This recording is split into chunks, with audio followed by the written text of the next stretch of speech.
Aquests dies s'ha estrenat la sèrie Dagmer, que va sobre un assassí. De fet, el dimecres passat. El dimecres passat va ser un assassí en sèrie molt popular als Estats Units. Molt popular i fastigós, també. Molt popular, però en plan negatiu. Sí. Va assassinar... se li atribueixen 17 assassinats. No ni uno ni dos. No ni uno ni dos, 17. I canibalisme amb alguns dels cadàvers i coses molt estranyes i de mal cos, no? Que et deixen mal cos. Que de fet a la sèrie arriba un moment que es veu una discoteca i sona una música que és un dels videojocs amb la banda sonora més mítica, que és la de Street of Rage 2. Que és com cantos gregorianos. Que allò deu ser un remix. Sí, cantos gregorianos, però amb un tecno electrònica de fondo molt guai. Molt guai. La sèrie encara no l'hem acabat, però ens està agradant. Només hem vist el primer capítol, que fa molt de fàstic, i sort que no podem olorar com deu olorar la casa d'aquell senyor, perquè té Mira, quan estava mirant la sèrie em vaig recordar Ed Brubaker, Sean Phillips i el Reckless, perquè el segon àlbum, el segon tomo, no té a veure amb això, però sí que hi ha mucha matanza i asquerosidad.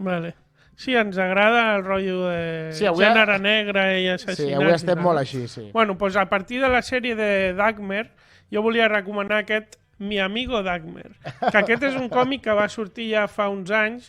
L'autor l'havia editat primer, ell autoeditat als 90, i després va treballar una altra vegada en el volum i el va tornar a editar més treballat, diguéssim.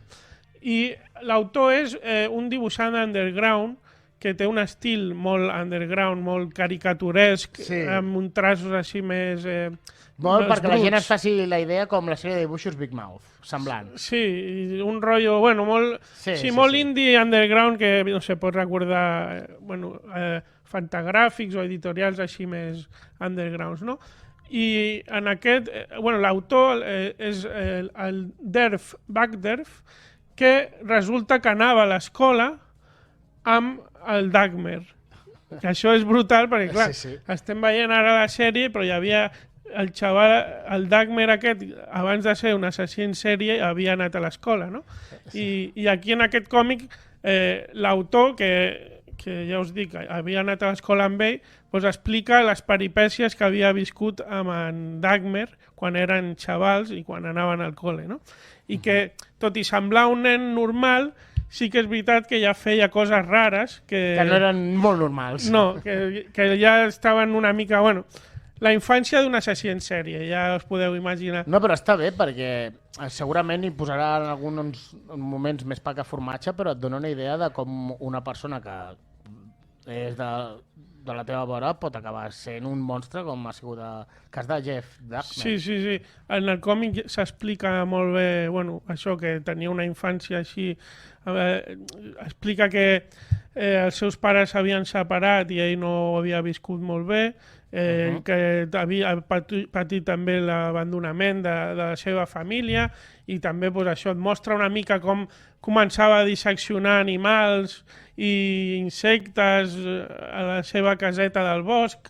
O sigui, ja no arriba a explicar, el còmic no arriba a explicar ja quan està convertit ja en aquest assassí que ja tothom coneix, però sí que t'explica tota la prèvia. La preqüela, això és la preqüela. Que també et dic que també és un bon complement, si us agrada la sèrie i aquestes històries d'assassins i tal, està bé. No ho fa en plan morbós, sinó que realment quan acabes la lectura et quedes amb cos de, hòstia, de reflexionar-hi, no? I de, hòstia...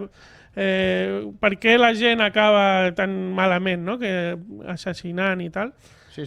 Que, et deixa una mica de mal cos, s'ha d'avisar, igual que la sèrie, que quedes amb el cul tort. Però penso que és una lectura molt interessant, editat per Estiberri, blanc i negre, dibuix underground així caricaturesc, i val, crec que a 18 € el volum, o sigui que està molt bé també.